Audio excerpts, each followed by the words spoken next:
Hey, y'all, when y'all Shut the door. I'll put the link in the chat and y'all can like post it so other people can see. So okay, it's gonna be I'm great. gonna read it So to you, baby. In a minute. hey, y'all, when y'all Oh man, my signal. so Look, yeah, it's too hot down there in Florida. The internet overheating. It's terrible, man. I'm sorry about that. Sorry about that. Internet overheat. Oh my god. Uh-oh, Pops broke out the headphones on.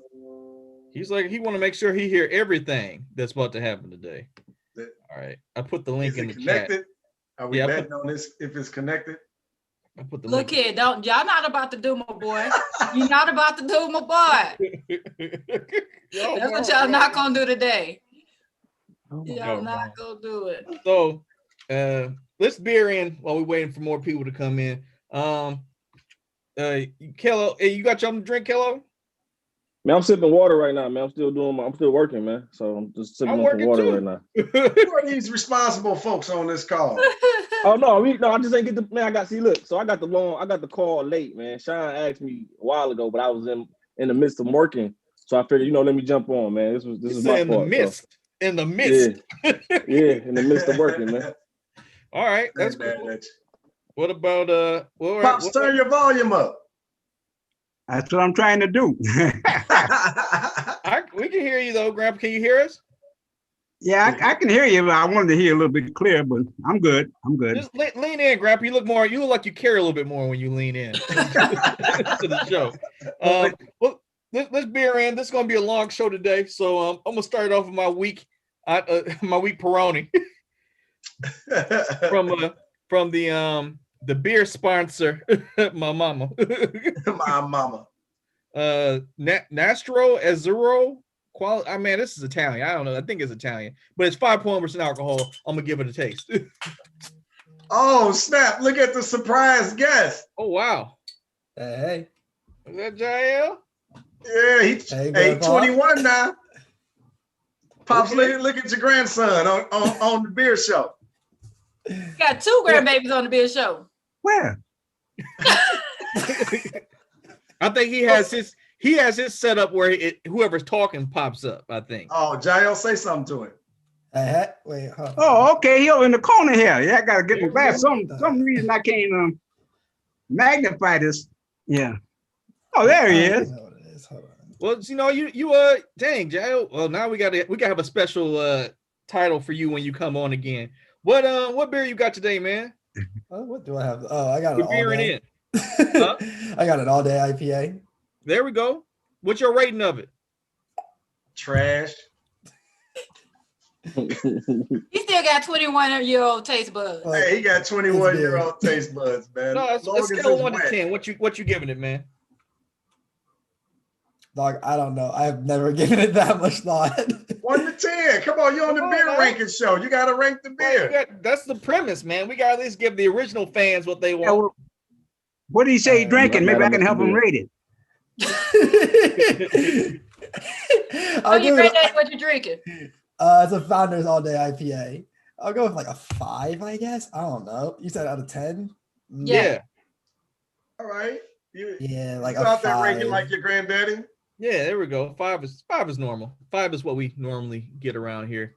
Kello drinking a 5, so that could be anything.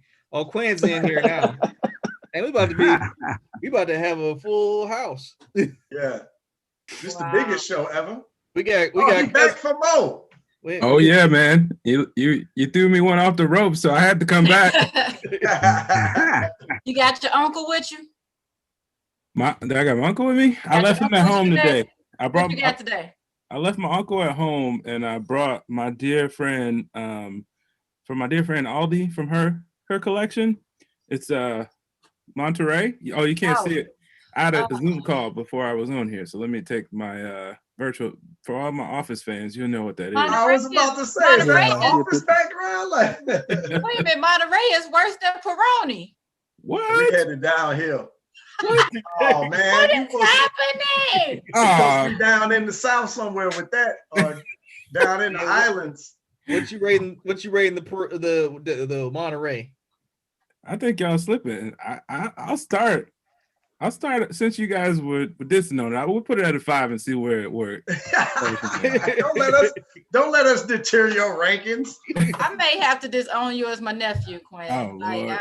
I don't know. I don't know. We Well, let's save face on the beer show. Come on. We broke out a box. So we got the Firestone. Which one is this? Sakaba. 2019. It was a cobbler. Yeah. 2019, it's a barley wine. I'm so excited. A barley wine ale. You see her dancing. We're pretty excited. Come on, go back and show me a picture. Go show me a picture. Like, why you keep on Okay, so this isn't from that same company I always been drinking from then. No, this is Firestone isn't as prestigious as Goose Island, Bourbon County anyway. But I'm excited because barley wines are amazing. And Firestone is good. Firestone is good. Let's see what it looks like. I'm gonna go get my glass. I had to let him be fancy and open the box and pour it and all that stuff. Oh, that's pretty. It looks delicious.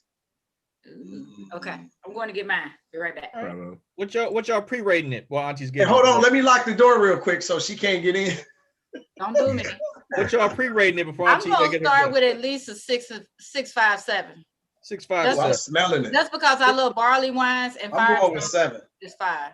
A 6.57. Okay, that's a new number that we never had. 6.5 to 7. 6.5 to 7, nephew. Oh, I think you said 6.57. I was just like, that's an oddly specific number. That's oddly specific. She knows something we don't.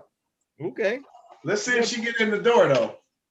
Hey, Grandpa, why don't you rate your beer while we're waiting? Okay. I got a Samuel Adams Alpine Lager. Alpine. It's brisk. Alpine Lager. Yeah, by Samuel Adams. It's brisk and it's smooth. Okay. So I'm going to take that. I'm going to start out with a 6 because they say it's swift and smooth all in one. Man, that's high ranking. So I'm going to give it a 6. This is that combination. This is the Alpine Lager. I think last week, what was it? I drink an ale and. Yeah. You know, me and Grandpa, we fall for propaganda. He said it sound nice. I might be able to give y'all a perennials. You know what it is. It tastes like water with a little bit of sparkling in it. But what you rating it though? I need to hear your rating, nephew. A 3.5. Okay, at least you know. Okay, that's honest. Yeah, that's not accurate. If you had said something like a 5, no, that's a 3.5. Yes, I'm talking to you, former nephew. It's nothing crazy. Nothing outstanding. No way y'all sleeping on this. This ain't no joke. But wow. Oh my gosh. When you're down in the Bahamas and that 120-degree heat on your back, that's all right there. While Justin and Kels are coming back, let's get back into the continuation last week's episode. So I know from this is the Thunderdome edition, Quinn versus Uncle Pooh Bear, they were going at it at the end. So how y'all want to start this off? I forgot what we was talking about. Exactly. We're going to start this off with glass, I remember. No, we were talking about so basically the topic we were going to do today, or we might still do, is what has America done for Black people? Like, for real, good or bad. But we were talking about at the end of it, something about politics and voting and all that good stuff that people normally argue about. But it probably was something about incremental progress. Oh yes, right. Progress. So that's what that's why I wanted our special guest on today, because I thought it would be good to have like that different generational input. Because we were talking about how like going from Pops from being 91 to being super optimistic to Joshua being, baby, how old are you now? 30 what? I'm 31. 31, where he has no optimism whatsoever. And then I'm curious what 21 feels about the state of the country, where it's been, where it's going, and all of that stuff. So, and then we got the middle folks butting at it. So that was my thought. You got tossed into the middle, folks. Yeah. Because Quinn seems optimistic too, though. Yeah. That's a complex question or thought. I think should I go into that now, or do you want me to hold it? Dash, go for Well, it. I'm not gonna be sideswiped. No, just kidding. So I'm ready for y'all. Sideswiped twice. Yeah, I'm not gonna be sideswiped 2 times. It's not that I am eagerly or aggressively optimistic. I just, if I'm picking the lesser of 2 evils, I'd rather have dance with this devil than dance with the other one. So I'm fully aware of the lack of reciprocity and how the Democratic Party has treated us. One of the craziest things to me Donald Trump said to Black voters, and I think it might have stuck with some people, is he says, "What do you got to lose voting for me? The Democrats didn't do anything for you." And I thought about that, and I was like, damn, he's right. At the same time, he said that. He said that. He was like, what do you got to lose? That was his whole, he was like, at the end of the day, what do you got to lose? And I was like, I thought about it, and I was like, screw him. And then I was like, dang, no. But, if I was on the fence about him, that would work. I mean, I'm not. So, but if I were, think about it. But no, I mean, I think with the Democrats, we have a better voice than we do with the Republicans. And that's why I'm excited. Now, that's my preference. So I've noticed a growing conservative Black voice who, in my opinion, will not fall in the traditional, I'll just say it for lack of better words, people who are called like cooning or selling out. So folks that you're like, you voted for Trump? And you're like, oh, dang, I didn't see that coming. So that is a growing party within the Black community, but that's also because there's a changing hands of wealth. And so, that's part of the story. Is it growing though? Because I mean, historically, the views of most Black people in America have been conservative. They just happen to be Democrat. Like Black people are one of the top races that save the most of their check. Though we don't have the most money, Black people often do save more than they do spend. Like that's conservatism. Like no, these are actual facts. So, so when you look at historical data, where they say what Black people, they like, why are Black people saving money and everything? And even though it says that we do, like, it's not a problem that, like, you hear the cop out like, why are you buying Jordans? Why are you buying this? Why are you buying that? When people buy whatever they want to buy, regardless of the price, it's the fact, what are you saving? What are you bringing home? And even though we aren't making as much as others, we do tend to go on the side of, dang, I need to have a rainy day fund. Or even though a lot of Black people don't have bank accounts still, they'll save, so they'll have house money. Like I grew up where my mom and my grandma, they always had money somewhere stored in the house. Or Grandma Taylor was notorious for hiding funds anywhere she could find it in the house. It's just like money. That's what it's called, coffee can money. And that goes back. That goes back to what was it? The Freedmen's Bank, when Black people found out that their funds was depleted by some less than legal practices from the government, and they lost all their money. So like the trust in the bank was and the Black people's trust in the bank was kind of dissolved for a while until they started making their own banks again, until it happened again in a different way. But it's not to say that Black people aren't progressive. It's to say that we to this day don't have a lot of resources to be progressive with. So being conservative and trying to keep what you have is something that's been passed down. Or is Grandpa, what do you think about what I just said? It hurts. Of course. I'm trying to hear this. So Grandpa, what do you think? So you used to bring up like Dixiecrats and things, and how Black people up until like the 60s were all Republican. And I'm saying, I'm trying to piggyback off that point, saying that Black people, for the most part, by and large, at least in my opinion, I'm saying as my opinion, do have a lot of conservative values, even though they are, for the most part, have voted Democrat for a while. What do you think about that, Grandpa? I'm gonna pass me till I can get my sound right. I can't hardly hear what you're saying. All right. Well, everyone heard what I said. I saw Auntie's face go about. On the TV here. You can get it louder. Okay. Ahead, pass it on now. Well, I'll say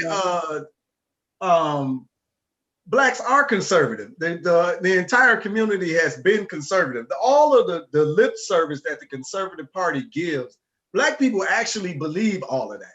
And that's just who we are as a people, because we've had to conserve our money. We're more of a nation of people that says pull yourself up by your bootstraps, like do for self.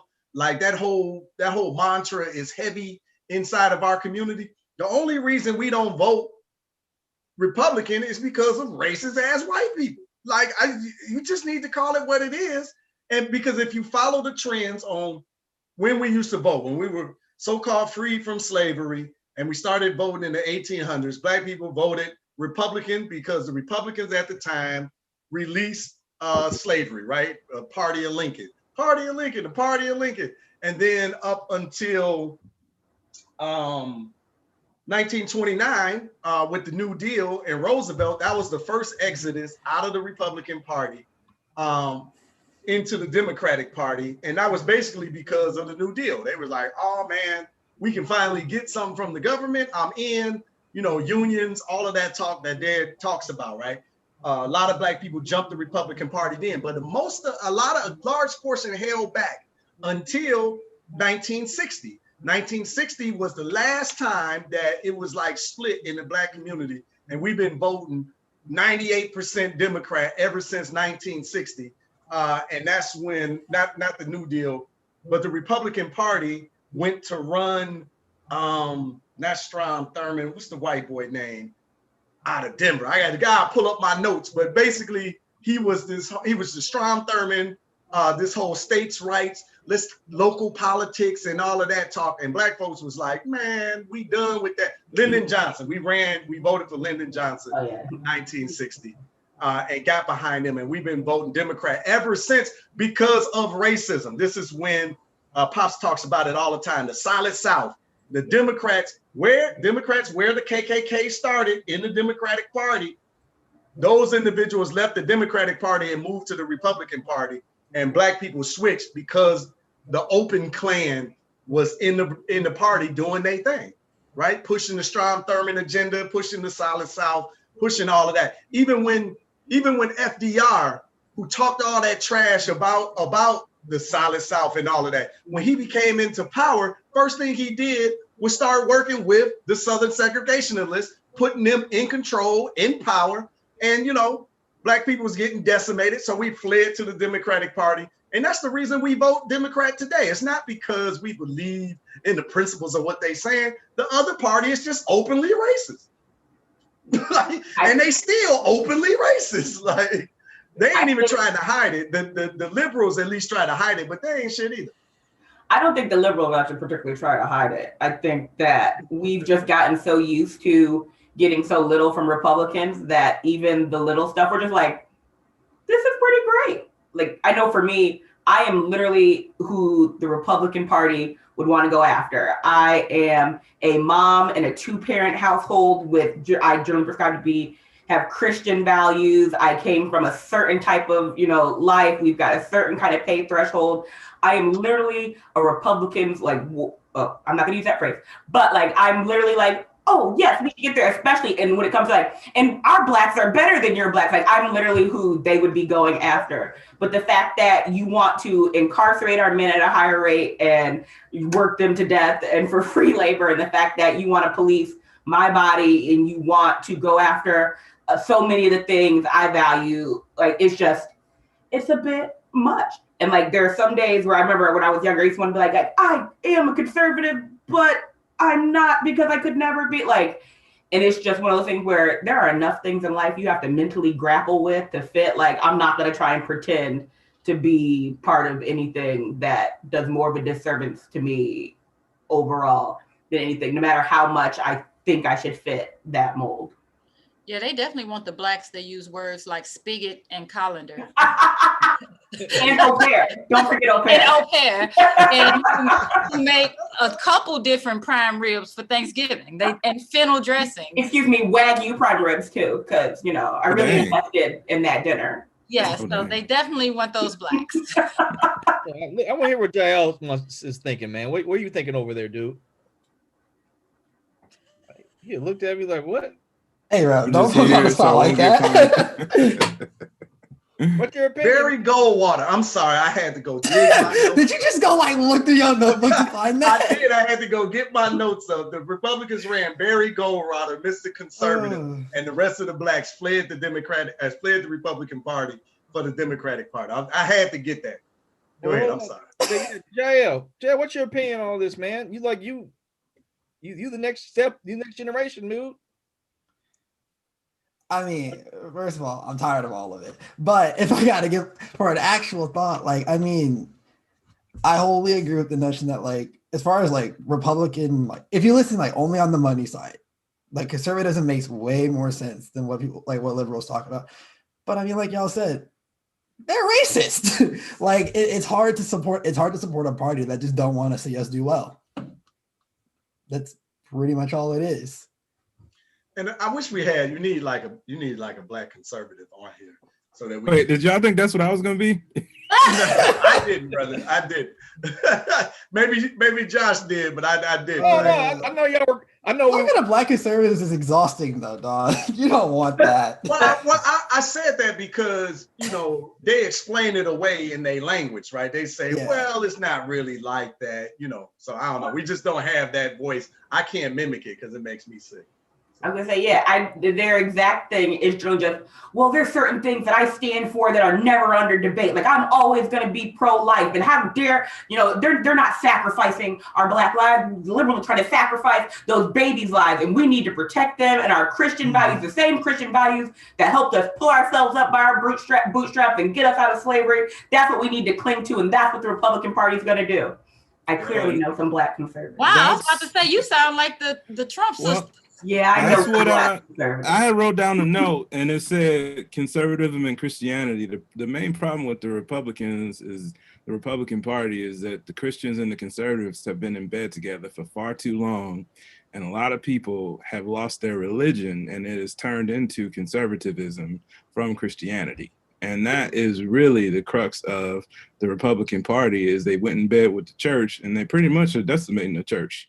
Not to say right or wrong, before you jump on me. I'm not picking the church side. I'm saying, you better say something, boy. Listen, I'm just saying that's where I think they're on self-check because the Eurocentric Christianity hopped in bed with conservatism, and conservatism is cannibalizing them to the core, and black churches in general and churches in general are going through a struggle because a lot of people are being challenged with their morals and they don't want to be because that affects their privilege. And that's really the battle they're having right now because Trump is not conservative. So, it's a battle for everybody I think what's you saying, I just said he's not human. Oh yeah, but I also think that one of the things that always really ticks me off about conservatives is that just the fact that they try and equate Christianity and conservatism with one another. But if you actually are a person who studies the Bible, whether it's because that's your faith or because you're just a scholar, Jesus would not have gone along with anything that the conservatives stand for. Jesus was running through temples, flipping tables because people were trying to be ridiculous with money. People were being hypocrites. Jesus, for all intents and purposes, people would have been like, Jesus is a socialist. If Jesus came back right now and went to Republican rally, they would kick him out. So I think that people have let conservatism take over the narrative of Christianity as if that is what it is about. And even though it overlooks some of the actual main tenets of it. And I'm a person who can easily say that my faith has done many a thing throughout history that's been detrimental to society. But at the same time, what has been warped by conservatives takes it even a step further. And it really annoys me that they weaponize the true tenets of Christianity and what it has the potential to be. I got an interesting stat right quick about this. So these are the United States stats for frequency of people who read the Bible between 2018 2020, and it's it's starkly small. I expected it though. So over the past 2 years, the average is people who read the Bible once a month. It's only 6.5% of America who claim that they're Christians. So like that right there should tell you a lot. I mean, like you can't bang for an ideology or a religion or whatever if you don't study it. And it just shows that a lot of people aren't even reading what they say they believe in. Like most other faiths around the world, who are people who they claim something, often practice it. They often make sure they know what they're talking about. And you just got a lot of people. And I was talking with Ashley about this a couple days ago. It's like the moment Christianity got introduced to the idea of repentance, it was like, oh, you mean I can just apologize and I'm good? That was the end of it. Like you just see a lot of people just not wanting to do anything else with it. And that's, I mean, that goes with what Quinn was talking about. It's easy to give up your whole faith system if all you gotta do is apologize and you cool and you get back in it, you know. So that's just it. Like, you know, if this conservatism doesn't work out, those same people like, all I gotta do is apologize. God's gonna be cool about it. Like that's honestly what it is. Like these numbers don't lie. When you combine your politics with your faith, it doesn't make sense. Well, who was that you last week, Uncle Pooh Bear, who said, or was that you, Quinn, who were like, when you vote or something, leave your Bible or leave your belief system at home or something like that? Yeah, well, I was talking about it in general with the Black people uniting, because religion separates us, and it's just like a tool to keep us apart. That's my opinion. But to your point about the repentance, I went to Catholic Central, right? All male white high school. I'm the only Black in my graduating class. The white boys used to literally tell me this. They used to literally say, Freddie, I don't know why you be in these church sessions like paying so much attention. Like, why do you even care about any of this? None of it really matters. All you have to do is repent on your deathbed. You can basically just do whatever you want to do and then repent and you go to heaven. And like, that wasn't one of their viewpoints. This was just like the norm. They were just all operating like, yeah, man, just do whatever you want. Then you just repent and it's cool. Jesus died for our sins. I'm like, that's not how it works. Black people faith work differently, right? Like, that ain't how it works, man. And they're like, no, it is. Like, it's some Black folks who believe the same doggone thing. I can't tell you how many times I heard, I backslid today. I backslid this weekend. You backslide every damn day. Yeah, you ain't saved, boo. You're not saved. You're not trying to live a righteous life. You're under this umbrella of, because I'm saved and I have this relationship with my God, that I can do whatever I want to do and say, oops, my bad, and all is forgiven. There are a whole bunch of Black folks who live like that. I mean, I wouldn't deny that either, but I just know these white boys is like literally just saying, like, they're promoting bad behavior. You know what I mean? Like, I backslid, I made a mistake. They ain't telling you, hey, just go on out there and do whatever it is that you want to do. Because not a backsliding. If I told you what the backsliding was, it wasn't no mistake. They was just like, I'm gonna do it, sure. And then I'm gonna say I backslid, and I'm gonna acknowledge it. Which the Bible literally says you can't do that. Like, it's very clear that if you're gonna keep doing it, God's like, nah, man, stop coming to me about that forgiveness mess until you're actually ready to admit in your heart. And that's what I was asking. I said, how many times can you ask for forgiveness for the same doggone thing? Like, for real, the same doggone thing over and over again. So, yeah. Like, Joshua, you done took us into religion, see? Yeah. Come on, so Pop. I was going to ask a question, though. This was my question I wanted to ask, and I see Pop's leaning for, so then I'm going to defer to 91. But when we're talking about conservatism, because I feel like I was getting lost in that conversation, on one hand, it sounded like when we were talking about conservatism, we were talking about, it started off sounding like we were talking about when it comes to money, but then it's like politically, and I feel like those are very different as far as, like, I'm trying to understand how the conversations are being intertwined, because like when nephew said I was making a face, I don't really hear too often that Black folks are known for being conservative with their money. You hear how we spend our money way more than anybody. We spend way more than we save. Now, are we less trusting of everybody else? Do we have more money outside of banks and just hidden and stashed through the houses? Yes. That's what I was getting to. Like, the data shows that though necessarily we may not show in a bank account, that Black people do have more money stowed away than once thought. Like, it was just thought, like, it because it was just bank data. Like, oh, black people don't have accounts. How they gonna know? Because black folks ain't gonna tell you if they got their money hidden any doggone way. They ain't gonna tell you that they got money hidden and how much. Shoot, I know people still hide money all through their house. I had a friend in high school when his grandfather passed away. He was a hoarder, and in his house they found $1 million because he just. No, I'm serious. Like he constantly put money away and just stored it throughout the house. And like when he passed away and they were cleaning out the house, they would find like a bucket that had money in it. They find like a coffee can. Like they would like in all these places throughout the house because he was in the house for like 40, 50 years or whatever. And just he would constantly just put it away. And they found like $1 million. Could I just take this opportunity to remind anybody watching to rewind back to last episode when I talked about you can save $1 million and you don't have to, it's not about what your career is or where you go in terms of a career path. So you were definitely on point, bro. And the first thing I thought about is, man, what if he had been investing that money, right?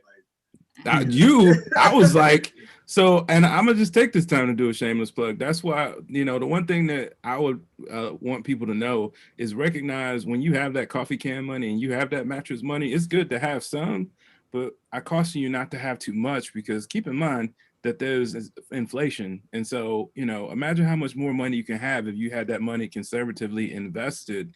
Granted, you're gonna have to pay taxes, but the taxes, it's okay. It's worth it, the amount of money you're gonna make.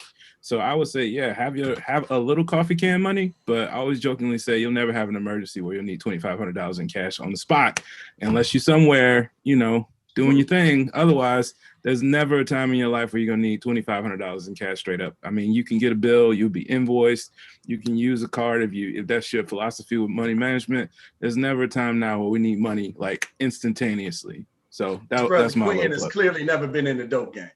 Oh. No. He clarified. To be fair, I did say it unless you're doing. That's what I meant by read between the lines.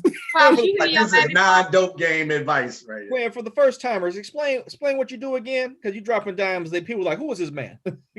So my name is Quinn Wright, and I'm a financial advisor. And what I help people do is to prepare for the long-term financial planning for their future. And so I'm a fully licensed advisor, able to buy, sell, trade stocks, bonds, mutual funds, help people set up their long-term planning. So I got into this game because of folks like you guys and like my family, because I didn't really know any real financial planners growing up. I just knew people who, took a class here, did this and that, but I didn't know people who did it for actual living, who studied the market, studied financial investments and vehicles and how to make them work for you. So I thought I would do that, provide it to the community. Okay. All right, I need to hit 91. Pops, what you got? You leaning forward like you ready to get on there? My sound got up there. I'm listening. Now we can barely hear you, Pops. What you do? Can y'all hear Pops? I can hear him a little bit. Grandpa, just keep turning your speaker volume up until it don't turn no more. Yeah. Now it went away. Oh, dang. I think he hooked up to his earphones. Oh, Grandpa, yeah. Could be. Oh, yeah. Unplug your headphones, Grandpa. He can't hear us because it's on the headphones. Dang. Well, we just. Can you hear us, Dad? Where's your headphones? You got to unplug your headphones. He said, let me put my headphones back in. See? I cut them off in sound. No, put them on your head. Put them on. Put them on. Put them on. Put them on. Put them on. Put them on. Put them on. It's like charades. Put on your headphones. Say something, Pops. Yeah. No. We can hear you. Yeah. We can hear you. We can hear you. Oh no! Can you turn it off? Nope. This is the wrench. Drink. Everybody take a drink. This is the wrench in the plan. We can't be giving. You can't hear me? Things. There we go. We can hear you. We can hear you. Oh, you can hear me? Well, Yeah. I'll just leave them on, man. But all right. So Grandpa's back in it. Justin's back. How you doing, brother? I'm doing well. I'm not in traffic anymore. Settled in the house. Back with my wife. Okay. Now now we got I see we're getting the bald the Bald Negro Alliance is in full effect. Oh yeah. Ball forces unite. I'm on my way. Look. The BNA. I love it. Yeah, so, I know. Oh, go ahead. I was gonna say, so Quinn, you're an MSU alum. Me and Justin graduated a little bit before me, so I think he's a part of the Black MSU Alumni Association too. Yeah, sometimes. Sometimes when I can afford it, but we always participate, especially like when Tyloa throws stuff down here close by the Detroit area. So MSU Black alumni always holds a spot in my heart, especially since I was an undergrad and well after. Also, like he can really hear us now, enjoying the conversation. Yeah. Can he hear? Dan, can you hear us? Yeah, I can hear. There we go. Okay. Yeah, we good. We can hear you. All right. I just want to make sure you can hear me now. Yes, sir. Yeah, I can hear. Good. Well, now we took a little break from that. So let's pivot. Uncle Pooh, you got some news to tell us, don't you? Which news? Oh, you got a lot of news. Tell us the news. Oh, well, I know tonight I'll be on Fox Soul with a show doing an interview talking about our business and pushing everything. I was gonna be on the HBO panel. I got the invitation. Yeah. So HBO is releasing that panel on the Fred Hampton story, that the Judas and the Black Messiah.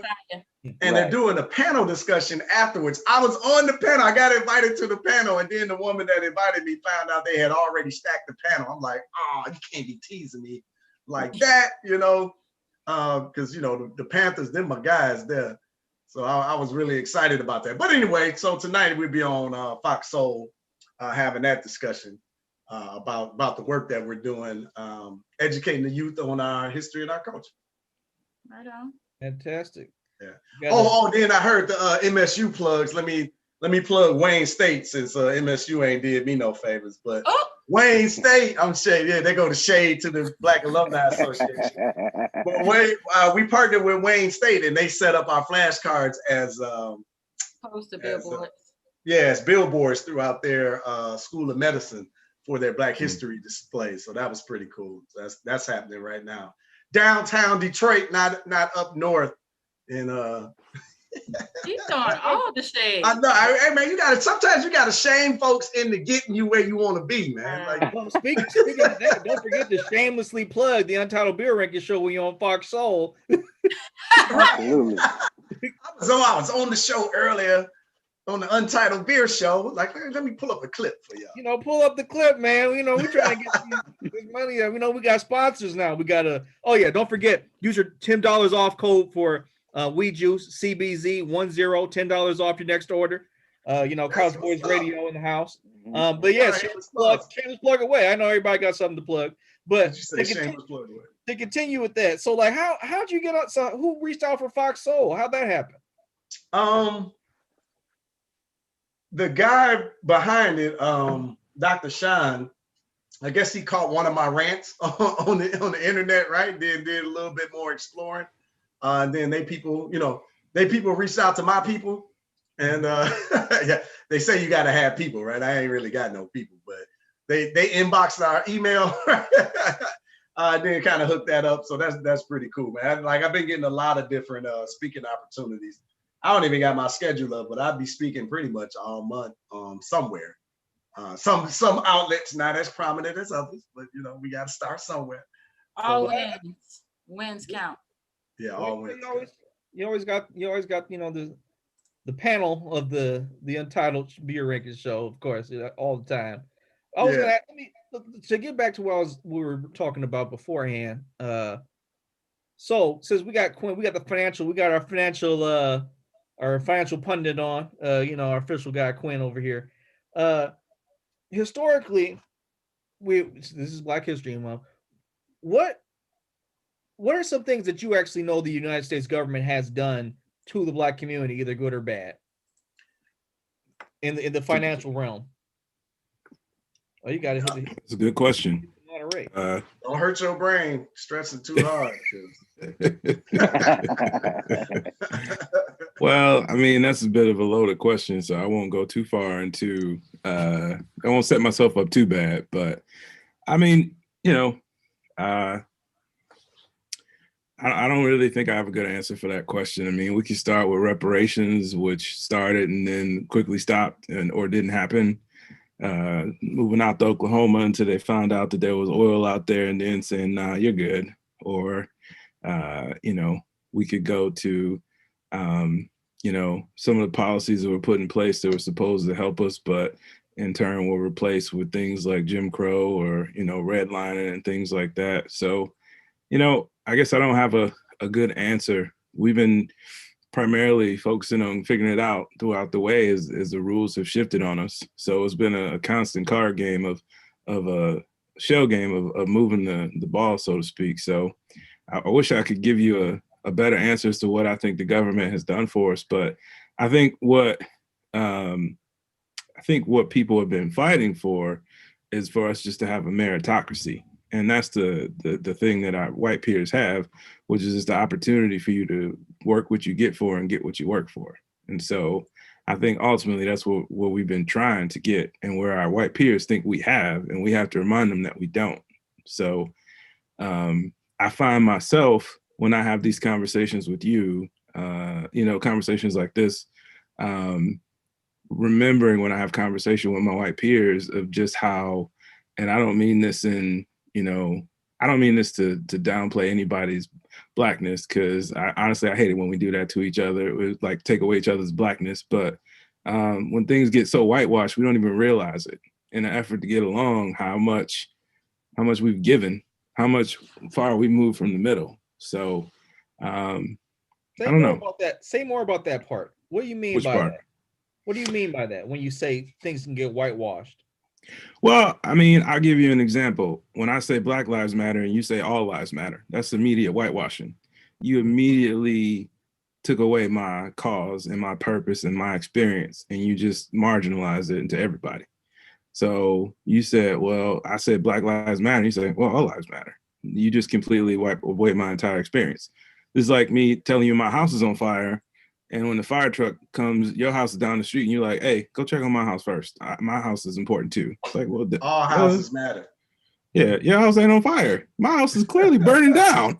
For example, the conversation. So I serve on the Human Relations and Equity Committee, and conversations I've been trying to help people to understand is the lack of a correlation between the Black Lives Matter protest and what happened with the DC riots, and help them understand the Black Lives Matter protest was a culmination of a response of a placation that's been going on in society for far too long, to where we've dehumanized Black men to the point where a man could be choked out for 8 minutes and 46 seconds and record it, and we all watch it like it's murder porn.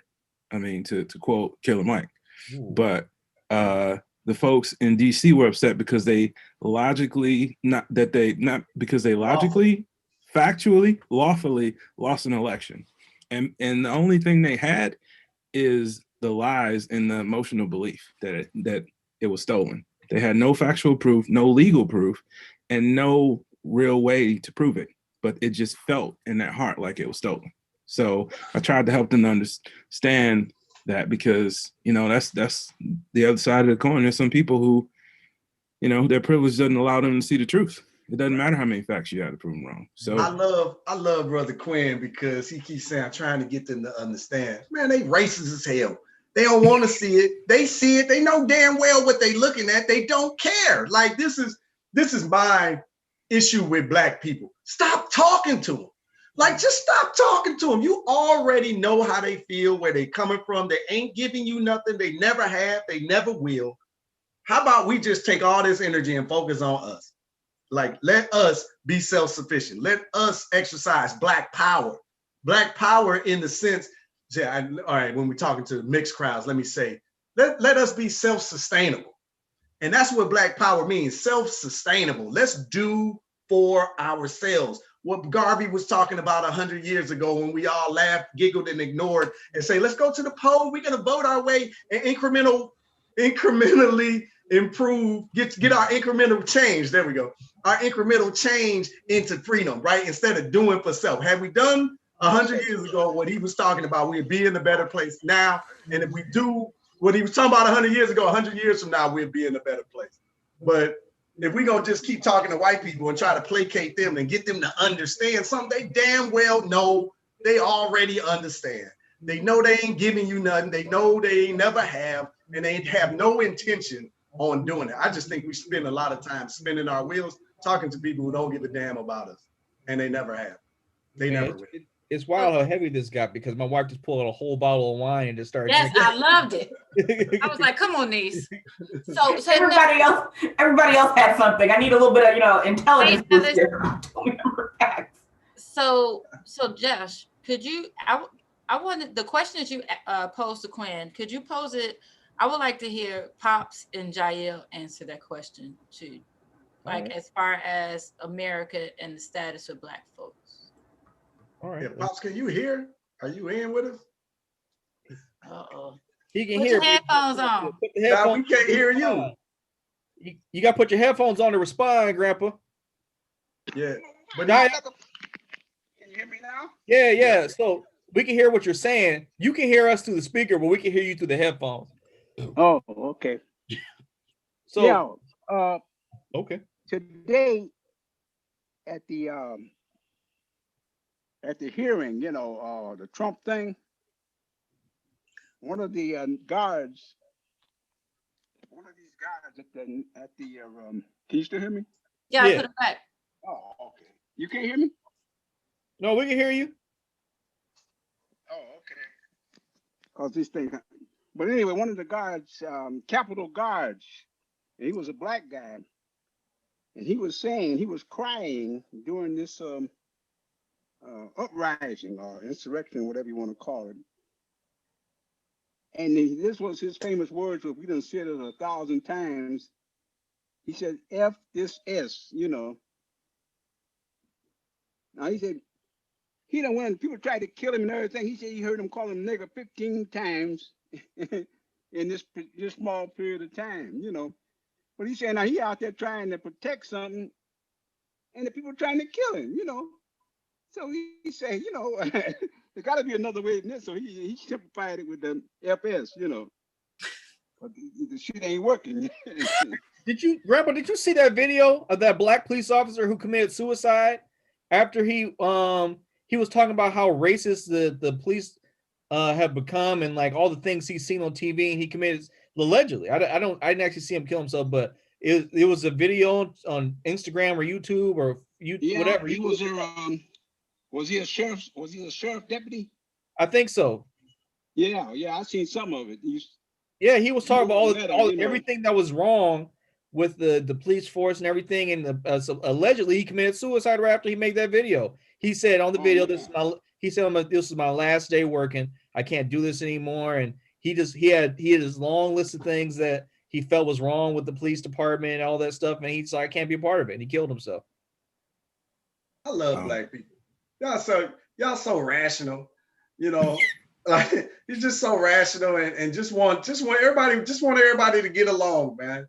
In the country where the people got their foot on your neck, we just want to get along. Like it's unbelievable to me. Because we're not animals. We're not the animals that they say we are. Yeah, like they said, if we was half of who they said we were, they would not be here. They would not. If we would have did to them what they do to us, we'd be at all out war. Mm-hmm. Well, and let's be honest too. When it comes to Black experience, we gotta accept too. For that police officer, acknowledge all Black experiences aren't the same. So, and that's something I wish we did a better job of recognizing. Like, we don't all experience racism the same. I just saw, for example, yesterday that we have in the state of Michigan a Black gubernatorial Republican candidate, and I said, what? And then I saw he wanted to get rid of Black History Month, which I know just lit up all of the Republicans. I actually got something to say about that, dude. There's very strongly about this. There's a cultural difference between Nigerian Black people who came over here, who are either first generation immigrants, who are just who just immigrated over here, and Black people who have been here and have roots here for several generations. Like when you come over here as an immigrant, you're like, you know, for lack of a better term, you think shit's sweet because you came from a different place. You know, you get, depending on, you get a little bit, you get some help from the government. You get a bunch of social programs that Black people who've been here don't get because you didn't immigrate over here. And you think, why can't these same people get all this stuff and go forward when we don't get any of that?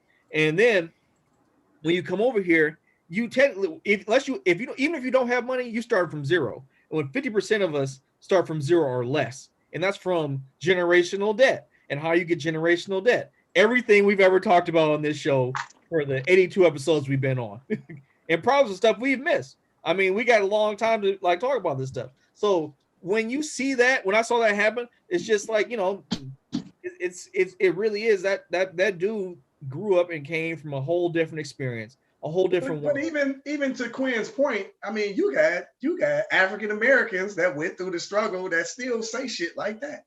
Like who's the guy that was in Kentucky that was over Breonna Taylor's Attorney General? Yeah, like I mean, he's a classic example, right? When you see these people, you also got to remember, man, some folks will say anything to get their leg up, to get a leg up. So if they come out and denounce Black History Month and all of that, boom, you know, white people looking like, hey, this my Black. You know what I mean? That's my Black. Like we can be friends. He's cool, and he's gonna start getting things. He's gonna get elevated. Claude Anderson talks about it. Meritorious manumission. This is something that goes back to slavery, to the days that white people would compensate Black people that sold out Black people, and that practice, meritorious manumission, still goes on today.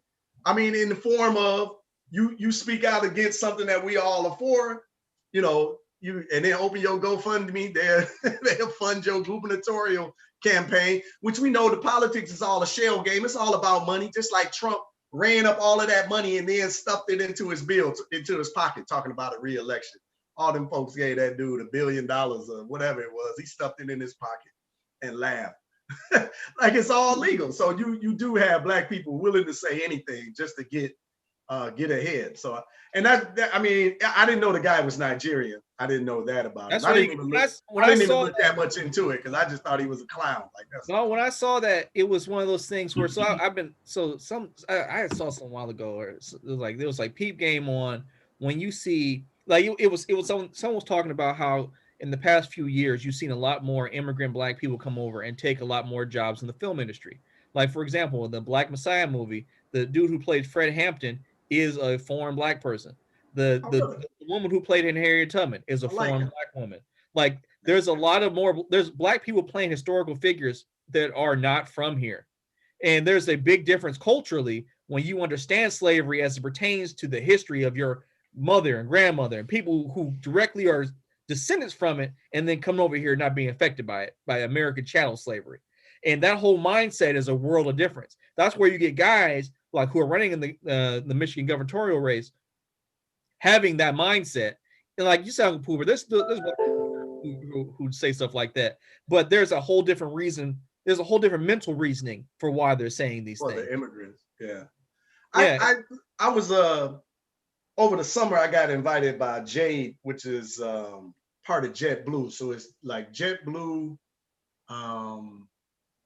JetBlue. Damn, what the hell is it? African diaspora employees. So basically they Black employees from the African diaspora, right? But a lot of them are immigrants from the Caribbean, right? And I was having a Javon as my contact. And me and Javon we'd be having like some real conversations. And he was just talking about the difference between immigrants coming from, you know, like the islands or whatnot and coming into America. And he was like, man, Freddie, it's weird because we got a different mentality, right? We didn't talk about the giving and the gifts and all of that. But he just said, we got a different mentality because where I come from, he's from Jamaica. Black people run everything. You know what I mean? They from the top to the bottom, it's all Black everything. So he was like, when we come into the country, they just move with a different level of confidence because they used to Black people running everything. And the fact that white people are in power is just like, oh, well, they just in power right now. You know, the African Americans must not have figured out how to ascend to these heights yet. But they don't come with the mental baggage that we or the financial baggage. Like, so Yeah, or the financial. Let's bring this up too. Up until like I believe 1965, Black immigration to America was next to zero. As a matter of fact, immigration as a whole was next to zero. That's why civil rights was able to pass through. Still ain't about to get into this country in large numbers. Let's bring this particular part about it. So once we got civil rights, they opened up the floodgates for immigration. Not because America was trying to be good, but because they're trying to replace the working class, which the Black people were. All we can get were the menial labor jobs. And once you had to pay us fairly, they're like, we got to let other people in because then we can pay them whatever, and that changes our whole economic system. Like, I'm not saying immigration is bad, but I'm saying immigration did us no favors. Like every time a shift happens in the Black community, a new immigration bill happens. Look at DACA. People start talking about reparations, and then DACA got passed. Yeah. People start talking about we want our rights and everything changed, and now you see in the first 100 days, Joe Biden's talking about, I want to make sure I change the law so that these border situations can help these immigrants come in because we need these people. Yep. They're talking about this because it changes the working class structure. When you allow people to come in who all they want to do is have whatever you give them, that changes it for the people who've been here, who done built the country and are still trying to get ours. And it's like, we got to help these people now. We gotta help. It's what's right. When it just moves the goalposts for our agenda. Man, you make me excited, man, because we Black people, we fall for the same shit every damn 4 years. It just drives me crazy. We go falling for the same shit. Like you just like, if you look at all under Obama, immigration is a heavy issue, right? And then Black people's like, yeah, we need to support the immigrants. They burying you under these damn immigrants, but you don't understand how the system works. So we end up supporting people and agendas that undermine us. Chris, I know you. I'm sorry. No, I agree. The 91-21 discussion. I jumped in and messed up. No, I agree that they're not going to move us up the totem pole. No matter how much we want them to, no matter how much we believe it, they're not going to move us up the totem pole. They're just going to add more people to the picture and try to keep us down at the bottom of it. I haven't seen anything different, so I can't go by nothing different. Right. Well, Jared, what do you think about that, man? Yeah, Jared, where you at? You're 21, dude. Like, you're at the beginning, or I shouldn't say the beginning. You're at the early stages of being in this economy, quote unquote. So, like, what does that make you feel knowing that like the government has stipulations in place so that to make more obstacles for your path to whatever you believe success to be, because everyone thinks everyone's success is different. Or do you even believe that, right? Yeah. The younger generation, I don't be knowing about them. Can you hear? You on Grandpa's headphone game? No, I heard y'all had to like under ear got itchy real quick. I mean, I don't know. I don't spend a lot of time thinking about this. I gotta be like real talk. Like a lot of what y'all was talking about, one, I've like read about it or heard about it, whether it be through talking to my dad or like reading whatever he gives me to read. But like, I don't know. I just the best way I can put it, at least like from my perspective, is I gotta put it like, I don't really speak for my generation. My generation is a lot more. At least you speak for yourself. That's what I'm saying. Like. My generation is real active in these social issues, like real active, and it's exhausting for me. Like listening to everybody talk about this stuff like nonstop. It's one of those things where it's like, all right, I get it. Everything sucks. Like, I'm not gonna try to deny that it sucks. I done read up on the history. I get, how much has all gone wrong, how much is put in place to make sure things continue to go wrong for us. What good is, like, for me, what good is thinking about that gonna do? Like, I gotta make it somehow regardless. Like, at the end of the day, they can't stop us forever, right? And it's just like, we could sit here and look at how they try to stop us to make sure that we don't get stuck on it forever, but that's not what these discussions usually get to. It's just been always about like what has happened, what is in place, how it like affects us. And it's like, all right, cool. I don't know if you meant this, but like what I heard, this could be my crazy bald and light skinned ears, but it you kind of sound like Grandpa. Like, Well, incremental change. Like, they can't stop us forever. Something will happen. That's not what I'm getting at. I don't think they will change. I don't. I really don't. It's just, like when I say they can't stop us, I mean they can't stop us. I don't mean as in at some point they're gonna like let their foot up off our neck and let us figure it out. It'll be at some point we'll just have to figure it out. Like that's just what it is. So like can I add to that a little bit too? Because I'll be honest with you, I kind of feel that. I feel like what you said is like a lot of us is taught. Like we're taught the trauma, we're taught how we're treated horribly, we're taught all of the things, and we're never gonna stop that fight. And we get that reminder every time George Floyd happens. But at some point, like you gotta try to remember for your own mental health to try and be happy and try and find some peace in your heart. Okay, hold on. I gotta jump in. Sorry. We gotta, yes, we have to be happy, but conversation, what I don't like is just conversation about the bad without talking about plans to get up out of that. Because ignorance is not bliss, and just saying, oh, I'm not going to pay attention to it because it brings down my mental health. I mean, the reality of it, that's the life that's here. Because you can sit here and say, oh, I don't want to hear about all the bad stuff that happens because that brings me down. And then you go outside because you ain't been listening to the craziness that's going on. And you get binked upside your damn head and you sitting up there like Rodney King talking about, why can't we just get along? You got to understand, nobody likes to live the foolishness. Nobody likes to rehash. Well, some people do like to just rehash the shit over and over again. I don't like people who just like to rehash without talking about solutions. All right, we got the problem. Now what's the solution? How do we move forward? How do we collectively push their damn feet off their knees off our neck? It's not about me. It's not about just my family. Me and my family go first on my boat? You goddamn right. But I am still thinking about everybody on here, all my neighbors, all my people. But I think that whole, I can't focus on it because it brings me down. I get that sometimes you do have to take a step away. Like I can't be on, like I don't do a lot of social media just because it's frustrating. But to say, you know what, I don't think about it a lot. I don't think that that's good for us overall. Like we got to acknowledge what the hell is going on to be able to get out of it. Just acting like it ain't there and skipping around the goddamn house, that doesn't change anything. And when I sit there and think about my future grandbabies, far future grandbabies, and my great grandbabies and all that stuff, if I don't address the issues now, they're going to be going through the same things. Same shit. Over and over again. Absolutely. When all we got to do is toughen up, put our big girl and big boy panties on, fight this goddamn fight and fix things.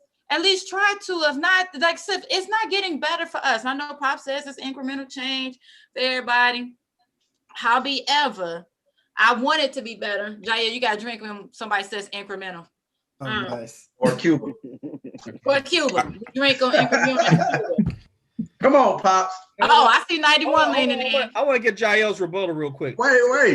No, 91 ain't talked at all. He got to put the headphones on. That's what I'm saying, because he's going to take him a second to get his sound right. So, Jael, you got to put the headphones on, Dad. While we get Grandpa to put his headphones on, like, what are some solutions, man? What are some things that you're talking about now? Yes. I don't understand why, because I changed the sound. But anyway, all right. Okay. George Floyd is part of that incremental change. The riot we had, or the thing in Washington, D.C., is part of the incremental change, because the world, see what we on stage now. The world see this. It ain't nothing gonna ever be the same no more. I keep telling you, we done made that left turn and to left or center. We may not move as fast as we want to move, but the change, we ain't going back no more. Because the world can say, look, they've been hiding, just like right now, we saw the American government for the first time, or the world saw it, on January the 6th. Nobody seen that before. We know about it, but the world didn't know about it. The world didn't know about the George Floyd till they saw it. So we ain't got no more cover in this country. That's why I keep on saying about we're gonna move forward. May not be as fast as we want to do, but we ain't going back no more. I mean, because it's been exposed. United States has been exposed. Uncle Sam has no clothes or something. It's been exposed. I ain't never in my life seen all them people out there at the Capitol. And nobody winds up getting killed, Holly. When they to kill up everybody had to be black. I can't. But anyway, my piece. That's that incremental change I was talking about. We gonna move forward.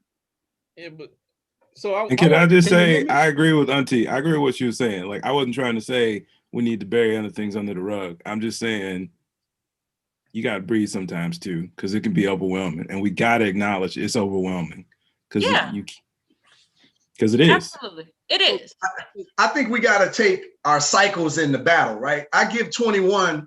I give you a break because you know. You just feel Not like yet, you're 21. If you don't know, we do not you. I'll go pull real quick, Jael. So like, you said your generation or your age group, or you just in general feel fatigued from all this talking. Like, what are some things that you guys do then? Like, do you guys talk about these things? Are you guys constant planners? Like, are just doers? Like, what actually goes about? What goes? Well, the circles I'm in, like. We talk about the news when it happens, and that's about it. Because for us, like for my circle, we know like we could talk up and down a hill for 6 hours and like nothing changes in that discussion. And we get tired of the people like that are like in our previous circles or in circles adjacent to ours that do just talk about the same thing. Which, slight side note, like related to a point that Paul brought up, which was like, was it the world finally seeing it? I mean, I've had international friends for at least like 7 years now, and they are like all sorts of aware of what goes on over here. Like all of the various like big injustices over here, they've heard about it. It's not, the world's not foreign to what goes on over here. Sometimes I hear about stuff that happens over here from my international friends before I get the news blip on my phone. Like, oh, did you hear about this? And I was like, no, I didn't even check my phone yet. What? Like it's all we hear about. So for me, I think I don't really engage it. Like I acknowledge, acknowledge what happens, but dwelling on it does nothing. Nobody, at least at my age, is like in a position to make something happen. It isn't like we're loaded with money or political influence or anything and able to really like pioneer some sort of change. So the discussion just runs in circles. So y'all got the power though. So really quick then, because I know Quinn said he's got to leave in a second. I want him to give his final thought. What are things that y'all do? Like, what are some things like even y'all? What do you want to do? About this, because this is about to, like, this is the change in the guard's going to happen. You'll be a leader in the family and the world in general. What are some things that you want to do? Like, you know what I mean? Like, I assume you have a plan, or if you don't, what's just something that you want to do, or are you already doing? Want to do or already do it.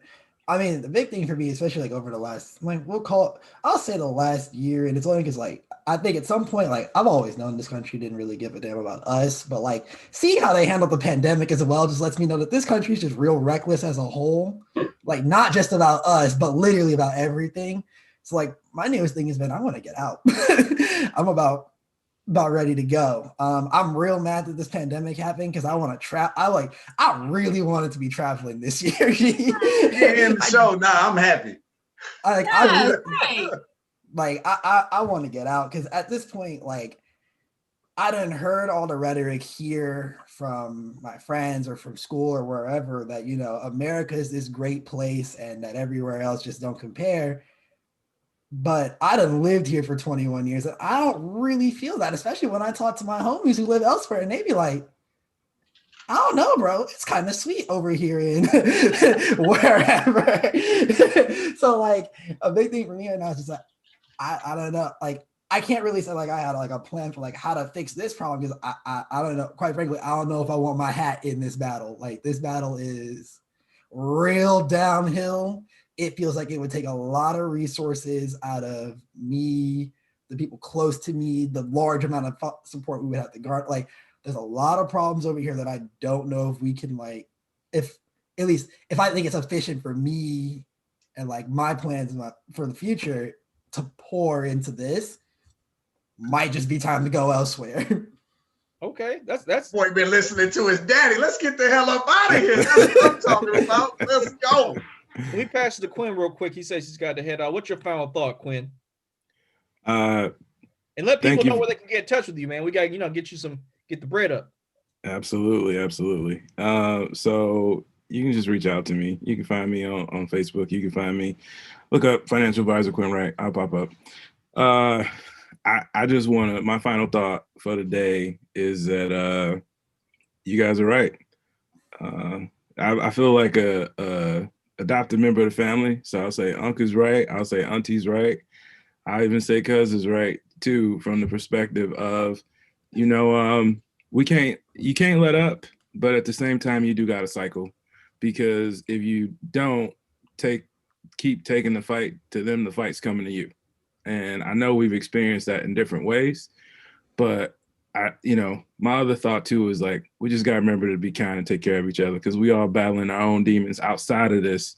We just get the privilege of having to battle this on top of our own selves. So, just to be kind to yourself, take it one day at a time, and let's just remember to be kind to one another, because we already all are dealing with some shit. Excuse my English. So don't forget to pump your podcast, dude. You didn't do it last time. Oh yeah. So I have a podcast. It's called Dad to the Bone. It's a little bit more PC than this. So, but we just talk about fatherhood stuff. And so, I invite some of the fathers on here to come talk, and that's an open invite to you. And put me down. I'm gonna bring the controversy to the show. I already know. I got controversial dad opinions. Oh man. Well, but no, I mean, look at Quinn. You better give him his second invitation.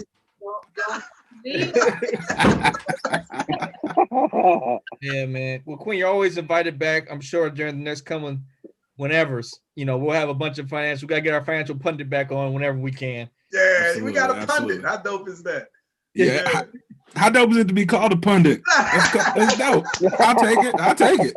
Hey man, we got to reward our own, man. I'm tired of black people having to beg for inclusion in other people's awards and stuff, man. We got a show, the entire ranking show. We got a financial pundit. That's that black power that I'm talking about. But Quinn, I just before you go, brother, I'm excited. I'm taking an options course now. To try to get my option game together. Well, just to see anyway. We at the beginning. And I won't talk about it because I can't talk about it, but I'll tell you, that's how people were really making money off of GameStop. That's where the money was being made. I'm talking about. But so I will say I can get with you guys and I can give you a link and you can put it in the description of the YouTube video. So if people really want it, they can find it down below in the link. Absolutely. Let's cheers to you, brother. Man. It's nice to see you, brother. To see you again. All right, fam. We got people back here who haven't said much. My lovely wife has been playing their hair, drinking a whole bottle of wine. I'm sure she drink the whole bottle. Thank you. Whole damn bottle if you want to. It's been a third. So stay out your business. Yeah, mind your business. But Justin, we on round 2 over here. I know Justin always supports me.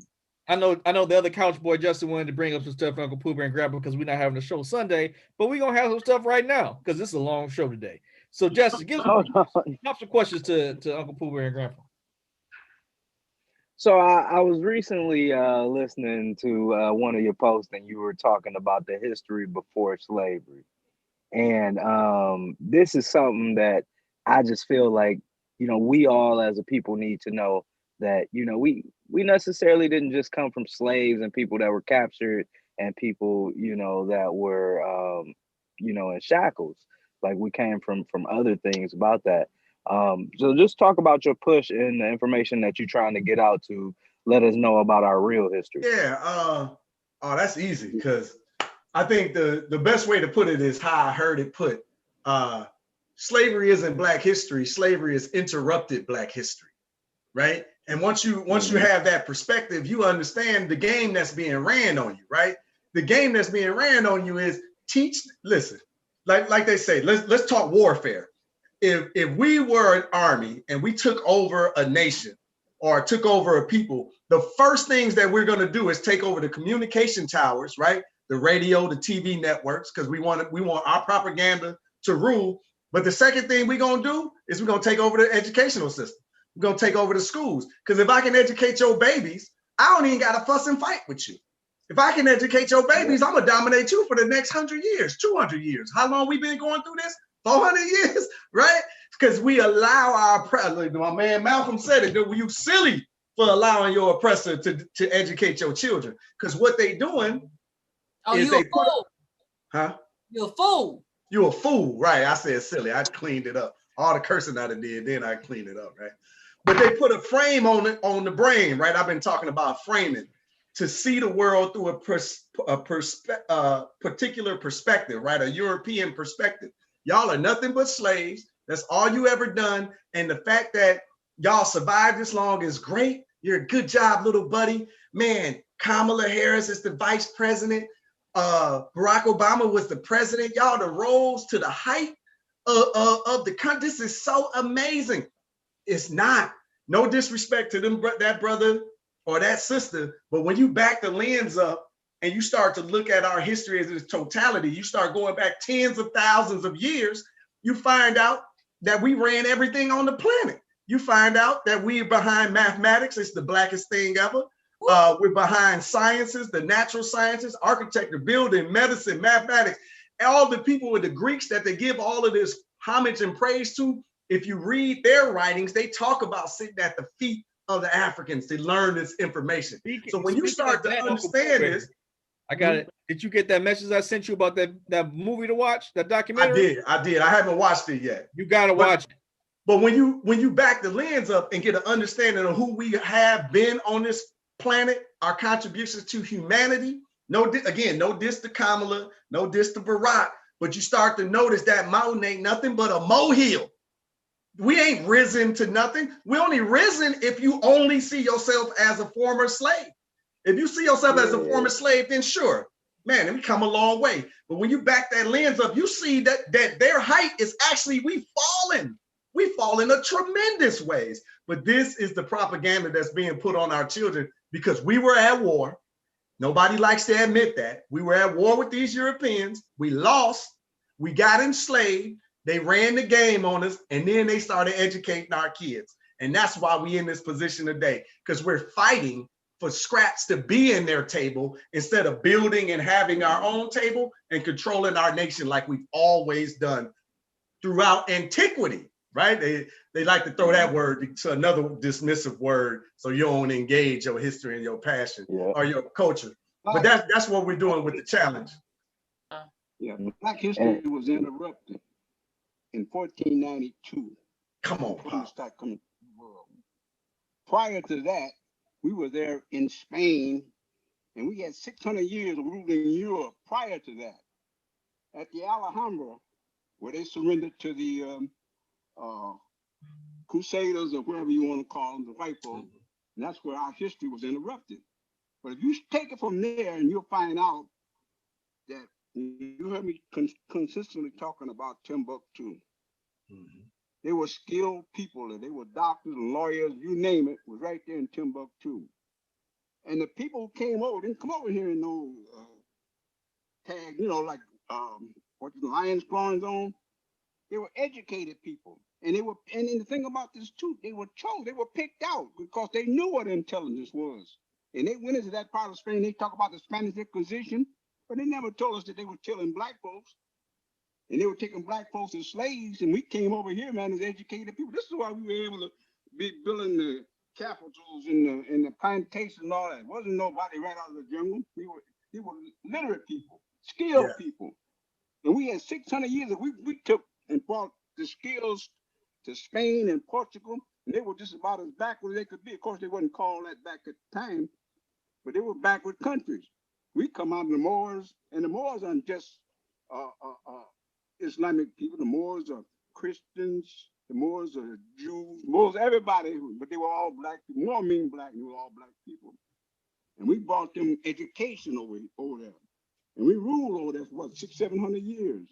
And then all of a sudden we lost because of, I guess, us not being understanding of what was going on, and we didn't give them the power we needed to stay in power. And this is where we at now. This is our position now. Yeah, almost 800 years to be exact. 711 AD to 1491 is when they fell. 1492 is when King Ferdinand, like they tell you, King Ferdinand and Isabella got together. They christened Christopher Columbus to sail west. They had just defeated the Moors. They had just defeated the Moors in Spain, pushed them out of Granada. Pops and I was there at the Alhambra. The Alhambra is in southern Spain. It was the last stronghold. That's when Isabella and Ferdinand won. They finally pushed them out. They christened Christopher Columbus. Columbus sailed with his navigators who were Moors, right? Moor means black, but it also his definition means navigator. We've been circling the globe for tens of thousands of years. White folks act like they the ones that invented boating. When you were 6 years old, you went outside after a flood and put a stick in the water and you realized that it would float down the damn stream. But these folks then built pyramids and mapped out the solar system, but they didn't figure out boating. Man, they think we stupid, man. Hold on. But we act that way. I want to get into Uncle Pooh Bear, but Jael, give your final thought, man. I know you got to go. He gotta go. What he got to do? His Oh, boss. I have a meeting. He got a meeting. You got to let me let that man go. Right, you're right. Where do I gotta go? I got a meeting with you. Like a half hour. Hey, let people know how they can reach you and plug anything you want to publicity, for your monies and whatnot, and give your final thought. Bill, plug your dad business. Come on. Let's see. Final thoughts. I mean, I don't have too much thought on this topic. I am not very well learned on the like history before the slave. Don't worry about it. I got you. I worried you were gonna say that. I already knew you had that in mind. Anyway, I was going to say thank you guys for having me. It was fun, even if I didn't really say that much because this ain't exactly my thing. I have like nothing to plug. That's the thing. I've been working on fixing this year. I actually want to He's already got the book. let him plug. Jael, you know what, man? We gonna make you pundit or something. Don't worry about it. You'll be back. Hey, when in doubt, plug your dad's business. Don't let him bully you, even though he pays you. But it's the family business. What? Yeah, it's the food that really is. I'm gonna just plug my non-existent Twitter or something. Y'all, I'm gonna plug just something that don't exist because it's something I'm working on. Like I want to actually have things to talk about, but no, you'll be back, dude. We'll get you in here, man. It's gonna be great. That's my cousin Jael, man. Even though he has more facial hair than me, I'm proud of that. It's good. Jael's gonna do big things, man. Thank you for coming. I know you gotta handle some business. We'll see you. Come on whenever, but hopefully it'll be soon. Good job, buddy. Hopefully soon. Thank you guys for having me. Take care. Well, our son was on the beer drinking show with us. Crazy. I'm gonna drink the feeling old on that. Y'all got a whole adult. I'm out. I'm grown up. I ain't old enough to have an adult. When your son texts you and say, "Hey, I'm about to order some rum. What y'all want some liquor?" Like, yes, I want my son to buy me something to drink. Yes, I love it. Pay for this liquor you made me need to drink. I can't wait till Sebastian can contribute to mommy's wine. I want to talk about what Uncle Pooh is talking about with the, our people who built the pyramids and things. Now we had peeped some stuff over the weekend with the good brother Stephen and Samantha. We were over there hanging out. It's interesting. We saw this documentary made by a Frenchman, and it was demystifying the pyramids, right? And it was breaking down how, for all, you go on the History Channel, they're like, how could these savages, these ignorant people in the bush, have possibly made the pyramids? And this dude was just like, all that stuff is ridiculous. And whatever the shortest logical leap is probably the answer, right? and they broke down all the stuff. They broke down what the rock materials are of the pyramids and things like that, and some other things that they found from other structures built in that time period. And they're like, all this was cement. And I'm just like, what? Explain. So they broke down how the Egyptians, it all started with farming. They figured out, like, how they have a season where the floods, so they can't plant crops, so they harvest, and like for a few months they don't do anything but hang out and study and all that good stuff. But after a while, somebody was like, we got to figure out how to improve this system. So like when the floods go down the Nile, like they get their lands back. Oh, what you laughing at, Auntie? Nothing. I'm sorry, man. I was reading something. I apologize. That's all right. So go ahead. So they're talking about how the farmland had to be divvied up equally again, and people were like, how are we going to we're tired of having to figure out whose land is whose all these after every year. So they do math. They figured out like the golden ratio and things like that allowed them to make markers that year after year was consistent. And how do they do that? Baby, wait. You're really burying the lead here, and I need you to get into the exciting part of this. Okay, first off, you explain it. You better talk to me. First and foremost, so we've always heard like, oh my gosh, it's not possible that they did it. These stones weighed 2 tons, blah, blah, blah. The quarry would have been here. No, what they did is they broke down that the people building these pyramids not only created the way to build these pyramids, but essentially invented the foundation for math and measurement that we use to this day.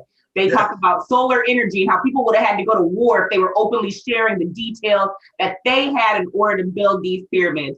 They did an experiment that literally had me stand up and have to send my baby off to the basement so he could go play so I could focus and redo it, where they showed you a drop.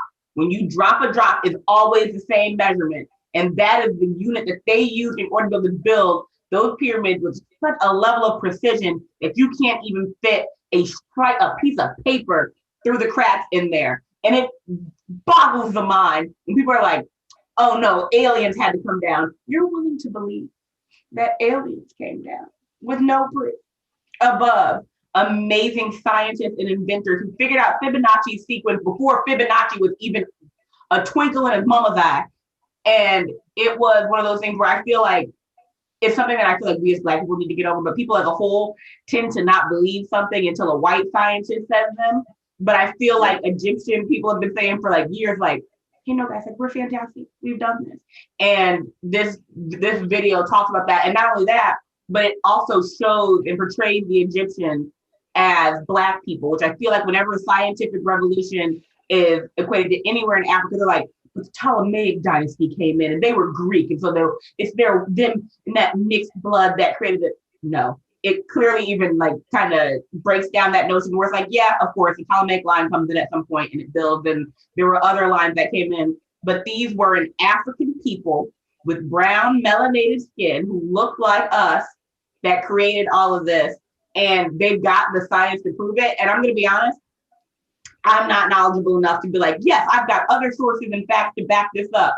But just that one drop experiment alone, and then us doing it in the house, enough for me to be like, I will believe anything these people say to me right now, anything, because it was just so on point and so like, it wasn't flashy. It's not show. I won't pretend the animation is like, oh, Disney did this, but it is enough to be like, oh, these folks know what they're talking about and have proof. And it gives you that, you know, mainstream scientist look that so many people need in order to believe.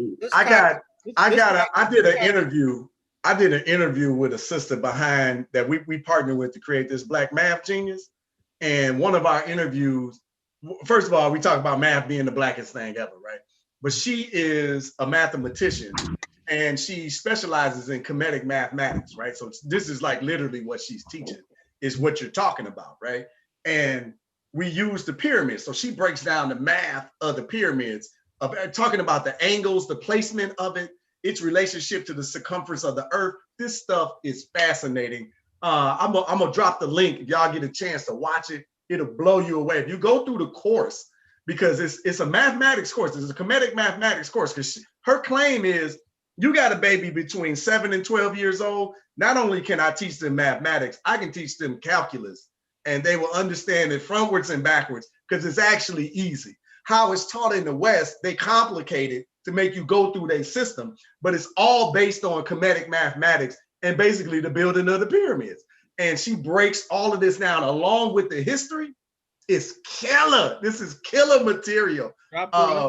But this, I mean, they, mathematicians just operate on a different plane. You know what I mean? I'm not even going to try to lean into it. Let me tie it all in together because Justin's actually an educator. He teaches some people. So Justin, drop some of this of what you're doing when you go to the other job. Oh yeah, I don't teach them about that. So, no, but so like what I do, what I'm saying is, I go into school and teach works. Yeah, but I go in and teach workforce readiness to in and out of school youth. So basically, teaching them the skills to get a job or getting them into training or a 4-year college or a 2-year college. So, so once or a couple times out of the week, what I do is I go into certain schools and then I'll meet with a group of seniors, or it could be juniors, or some individuals at an alternative school, and try to plot out, career plans and goals for them. And it's just tough because just what we were talking about, if the whole generation thinks that we just come from slavery, like a lot of them, they don't understand the potential that they have in it. Today it was count day at school, so they had everybody in school. All the kids that never showed up. So I got a chance to meet all the characters and stuff, and they was wilding. But I was able to reach them, but a lot of them just kind of never thought about being, using their strengths to being what they want to be. I had a kid in there today. He was clearly a leader.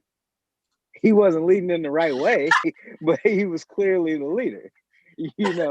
And after I penetrated and got into his mind, and he was like, oh, okay, so now we're gonna have this conversation. Everybody else in the class calmed down, and now everybody was ready to pay attention. So they don't understand they come from royalty. They don't understand need to have these skills in, and these are things that you naturally do. Even Eric Thomas, he was when I got put on academic probation, he was our advisor. But he used to always tell us, like, I used to get in trouble in school for speaking, for talking too much. I'm the #1 motivational speaker in the world. So something there correlated. It was a gift that God gave him, and he was able to turn it into a passion and a career. And it's just hard to get to them when they think that we come from nothing, and they feel like their environment is nothing, and everybody around them is not pushing for them to do anything better. Yeah.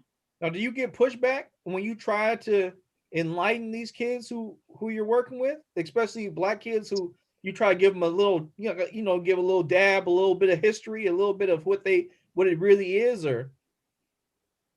Yeah, I do get pushback. A lot of them, two things happen.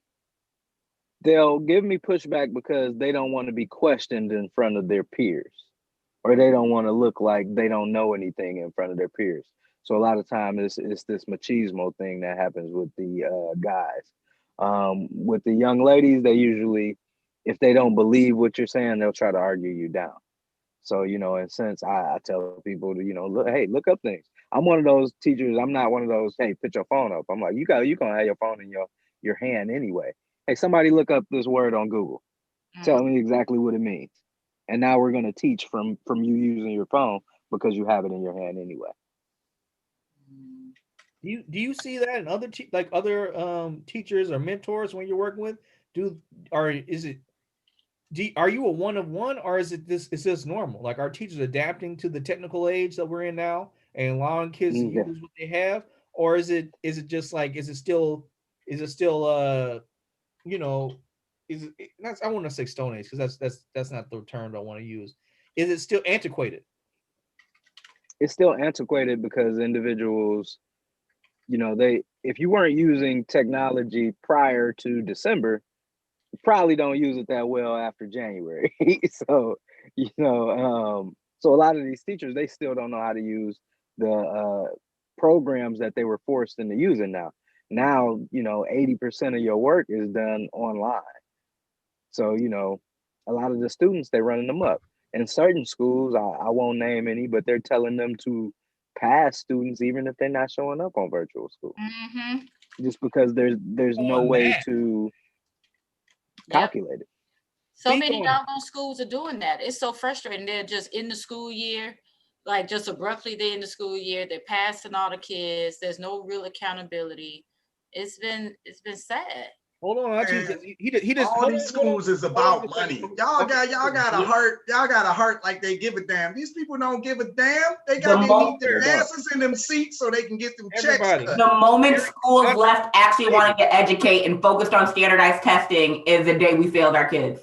Well, hold on, because like this ties into our whole point of what the government has or has not done for us. Now, let's bring up the fact that this isn't a new thing, and how the in public schools, especially in Black areas, there was an initiative just to push Black kids through. Does anyone know? Does anyone recall what that was? What that No was child called? left behind. Yeah, no child left behind. So, all right. So I was on that doggone committee in our district. It is such foolishness. It is all garbage. It's all whack. The standards, and I've said that so many times that, you know, before you have children and you hear the stories about the school districts, and even when your kids get into schools, it's amazing how the blame initially goes to the teachers first. The teacher not doing nothing. The teacher don't pay attention, blah, blah, blah, blah, blah. And then we say, oh, well, the principal's not pushing the teachers hard enough. Then you say, oh, the superintendent school districts aren't pushing the principals. But when I got on that doggone committee, that crap is coming straight down from DC.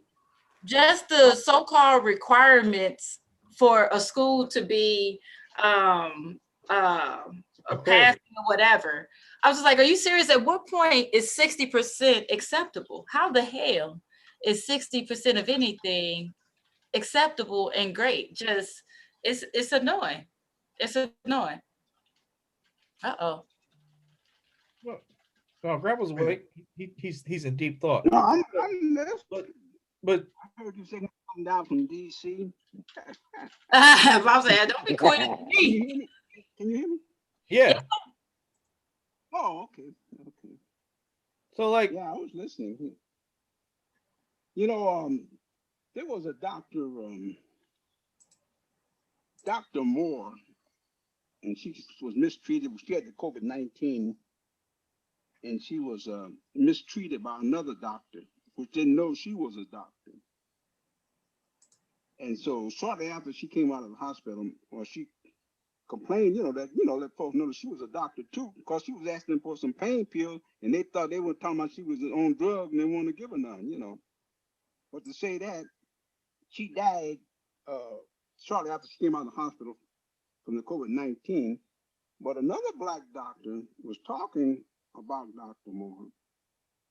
And then she was also talking about the COVID-19 vaccine.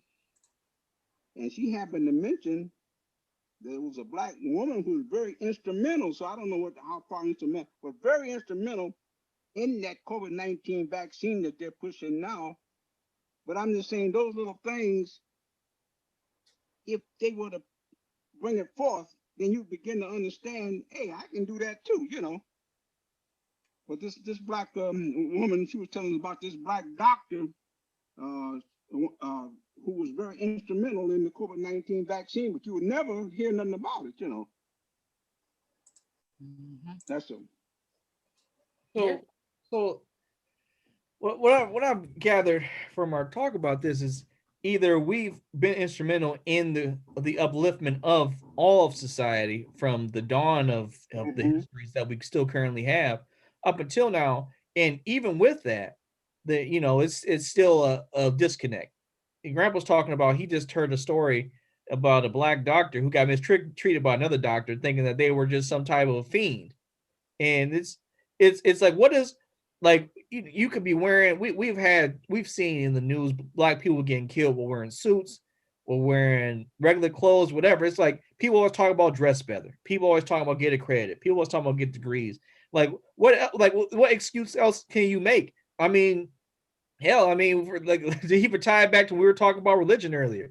they described what guy looked like and they killed him.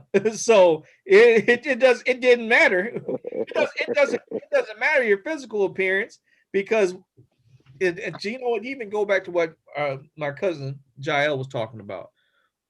We have to figure out, not even figure out, we just have to do what this thing is. And like with just like to pull Justin back into it, he's not going with the curriculum. He's like, hey, you got your phone out, we're gonna learn how you learn. He's meeting people where they are, and we need to meet our community where we're at, and we need to be able to we need to understand and accept that we're all maybe a different Black experiences, whatever you want to call it, but we're all the same. We're all on the same team. We're all wearing the same jersey. We're all trying to make the same. We're all trying to win. And so we got to figure out how.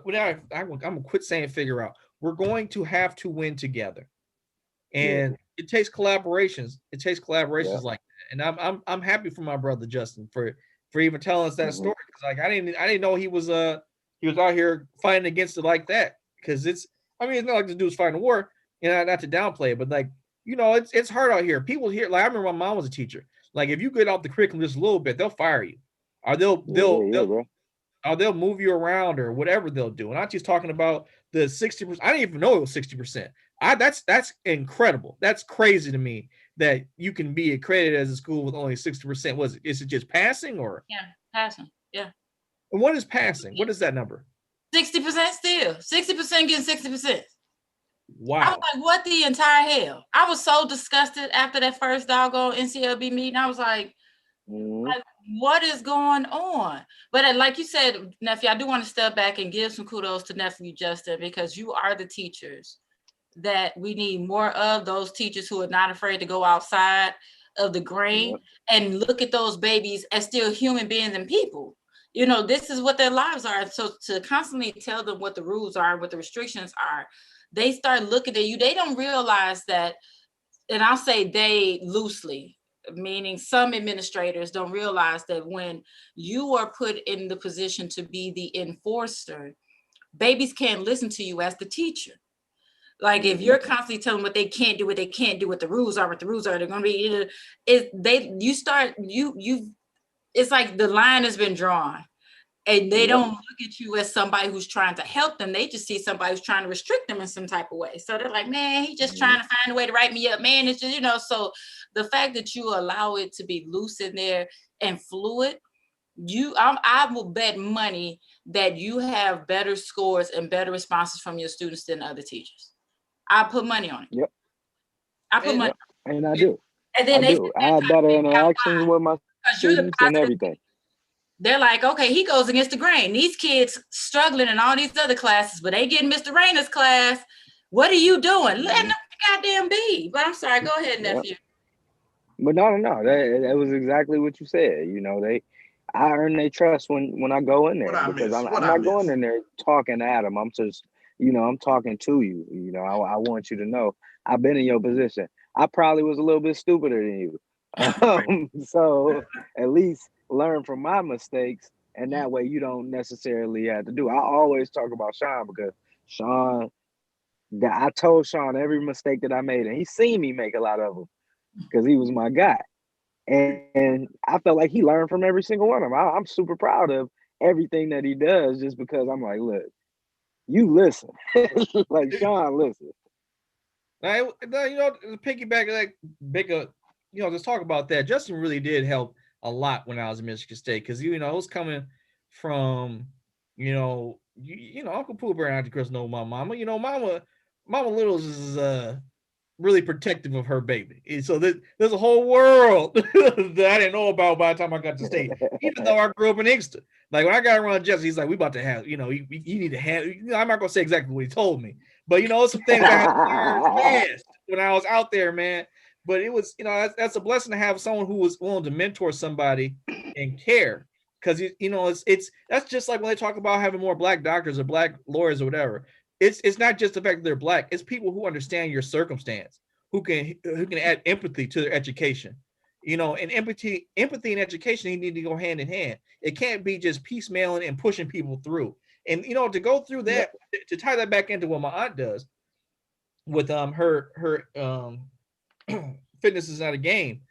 I learned it recently about there's a new style, not just a new style, but it's a more modern style of weightlifting where it used to be back in the day they taught you they used to break you down and teach you square one how to lift, and everybody's body is different, everybody's thing is different. And now this new school or current modern way of thinking is just however you lift, we're going to teach you how to do it safely so you can improve yourself, because everyone's bones ain't going to be able to turn different and hold the bar a certain way. Yeah, You're not yeah. third. And I think that is where us as a people need to be able to we should be seeing that, because it's like Justin, me and him didn't grow up together, but he was just like, I know that brother needs a little bit of something. He's like, he took me he's like literally he is a brother to me. He made sure he kept me out of a lot of trouble back in the day, and he steered me in a good course. And like there needs to be that type of interpersonal love between ourselves to allow us, like, I don't know this kid or I don't know this whatever, but someone to help me and pull me to the side and help me go forward. And it's not always going to be your family, because your family, like I was saying with my mother, even though she loves me, she's not going to be able to allow me to grow in the way that someone who doesn't have blood ties to me does, but still is a part of my community. And you do need people who are willing to let you fail, but catch you when you fail. Yep. Where your parents will at times, except for Auntie. Auntie don't care about these kids. She's like, you're going to be poor like I was. But it was going to be willing to let you fail, because sometimes your parents aren't willing to let you fail. It's hard. And it's a big thing. Like it is a thing. Like, you feel like, dang, I'll let my children down or whatever, what have you. But you're letting your family down by not allowing them to grow. Like if you constantly, it's like watering a plant. If it doesn't rain, your plant's going to die, so you constantly water it. Well, if you overwater, you're going to kill your plant, or your plant's going to grow funny, or it's going to grow short, or whatever. And you're either stunning the growth or you're killing it. So it's good to be able to have a village, as it were. What are you going to say, baby? I see that prominent pointing. Because I very much do believe that you have to let your family, you have to let people that you're mentoring grow and figure out how to thrive on their own. But I think for me, it's also very, very important that I am not, and it's going to sound ironic me saying it, but like I refuse to pass on a struggle mentality to my child. Like you and I grew up very differently, obviously, right? So there's some stuff you had to work for differently than I had to work for. And because my goal is to always— I didn't know what a spigot was till I was already a grown man. I didn't know either, nephew. Yeah, I'm grown than you. But like for me, because most parents are always like, I want better for my kids. So for us, it's going to be a little bit of a balance between wanting better for our kids. Like, I did not know what a cell phone bill looked like until I married you. I had never seen one. I still have never seen my cell phone bill, actually, after marrying you. I just pay it.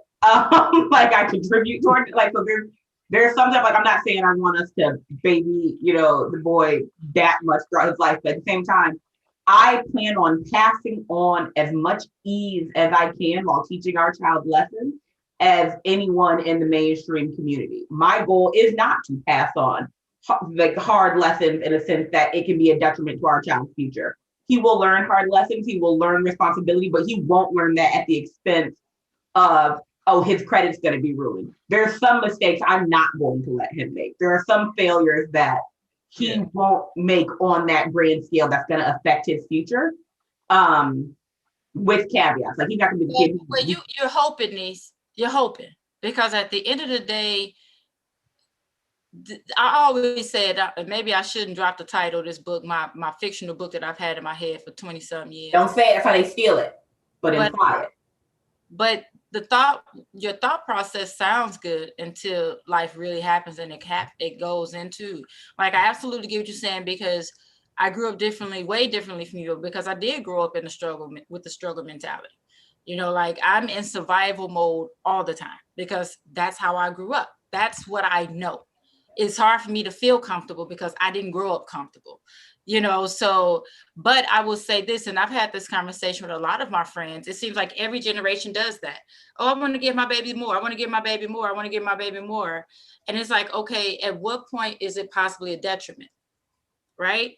Like, so it's like, okay, do you, because there are some things, even though I admit that I got a gang of baggage sometimes, whatever, I know that all of the stuff that I had to learn how to do made me the strong person I am. And there's certain things you can't learn until you experience it. And as a parent, it is very, very difficult to watch your children fail. But at some point, you realize that you do have to step back, especially when you're trying. And there's still one thing my cousin told me, that has stayed with me for years. She started doing stuff where she would take the boys out individually for lunch, just to spend time. And she thought she was going to do the big cousin thing. So imagine you saying, I'm going to spend some time with the boys and just, let them have a big cousin ear and, I'm going to guide them. And she came back, she said, cuz what I realized, she was out with Jair. She said, I realized he's a whole person. Mm-hmm. He's like, he's not little you, he's not little Fred, he's Jair, he's a person. Yep. And so I had to start talking to him that way. So as parents, we do our best to guide, but they're still their own people. So when you see that they're, no matter how much you try to guide, and with everything else, we reassess and pivot when necessary. But at some point, your baby may still be going here, even though you're trying your best to redirect. Oh yeah. And you have to, it's difficult. It is difficult. It is some of the most heart-wrenching things that you can ever experience. But you do have to. You have to. There's certain things, because unfortunately people don't accept things. They don't appreciate things that are easily given to them. Hold on. If you get in the business state, what I charge right now, I used to charge, I have more clients who are more involved now than I did when I was charging 10% of what I charge now. Because they didn't value it because they weren't paying. Yes, sir. I want to interrupt you for a second because I know. I'm sorry. I'm gonna say this real quick before you say that. I do have a meeting in 7 minutes, so just want to throw that out there. So if I dip out, I want to. So now you made me think about what next episode is going to be. I want the aunties and the moms episode, Black History Month from the woman's perspective. How is Black history and how is motherhood in the Black community been? Y'all, we gonna have that. I don't even know I'm gonna show up. I'm just gonna give y'all the the Zoom meeting information. Just we gonna have that. Yeah, I'm here for it. Yep, but yeah, one thing I did want to ask Pops before we go, because this is a question that comes up a lot. Pops, when do you remember having your first Black teacher? Yep. Never had one. My whole 12, you mean through my 12 years of school? Yes, sir. Never had a Black teacher, man or woman. In fact, I've been in the class I told you about. I think I mentioned something about being in a class with the only Black person, one or two, It was basically a Polish town. It was over in Hamtramck there, but at that particular time back in the 30s, I don't even know no Black teachers at the time. Wow. That makes me sad. Well, now let's give our final thoughts. I know. Oh, I'm sorry, Grandpa. Let's give our final thoughts. Let's wind. Justin, give your final thought, bro, and plug the show. That does make me sad as well, Auntie. Man, that make me tears. Because even at me, and I'm 34, I'll be 35 this year, and I believe I got my first Black teacher in the 3rd grade. And so that's kind of wild, even to think about. Just me being 34, and I got up until almost where I'm reading, writing, doing everything on my own. But we got to build our own, like Uncle always talks about. That's why myself and a friend, we are opening up a community center on Puritan, just past Ely Community Center. It used to be open, and we're gonna make it a dope space just for people in the community to come, be able to work out. There's gonna have some office space in there. It's gonna be some classes. He's gonna be doing public health seminars in that community. So we just we talked to Brandon Graham, and hopefully he helps us out. Cool. Oh, I'm sorry, you're just trying to break up, bro. Started with it. Well, that's excellent, man. And don't Couch forget Boys Radio. Everybody listen to it. Couch Boys spelled with Yeah. I'm in the car driving now, but we got you, bro, man. I'll finish it up. Couch Boys Radio, Couch spelled COUCH and Boys BOY. Couch and BOYZ Radio. I love it. Oh, that's funny. I'll catch you, bro. Baby, you want to give yours? You gonna take your lunch later next week so you can be on the show, right? It's my first. It'll be like my second day, maybe. That's cool, but it's the Black History Women's episode. At the brand new job, maybe we pace ourselves. But I guess so I'm just giving my final thought. Yeah, and plug something. Plug yourself. Plug myself. Ooh, okay, interesting. So I think my final thought is that there is no one way to experience being Black, but we do all need to come together and recognize that while our experiences may be different, our needs at the end of the day need to be combined and pushed together as a uniform front. Fingers don't work as well as a fist when you're trying to push things through. So that's my final thought.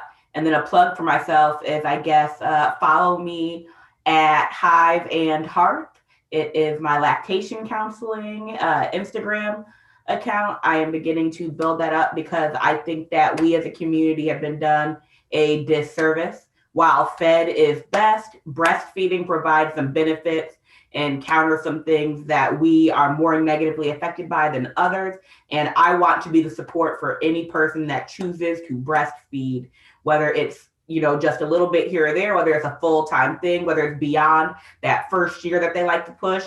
Worldwide average weaning age is anywhere between 2 and 7. So, I mean, different strokes for different folks, but I want to support people no matter where they are on that journey and how they want to take that journey. So again, Hive and Heart, and is spelled all the way out, HIVEANDHEARTH. I'm starting to kind of build that up, and that is the best place to reach me if you have questions, comments, concerns, no matter how big or small. That's where I can be found. All right, Auntie, you want to plug yourself? Give your final thought. Yeah, my final thought is this has been I can't believe it's been 2 hours. Like that's crazy. Sad the 91 had technical issues. I wanted more 91 today. But final thoughts. I'm excited that my baby wants to leave the country. Hallelujah. That was been something that I've been concerned about because we've been talking about it for a while. So that's great. One down, one to go. Yeah, we've talked about so much today. I'm excited. I do love the conversation about, even if it's not just mothers, because I think fathers can have a great conversation about Black raising children in this state, in this country, the state of the country. But I would just love a good parenting conversation, especially different stages of parenting.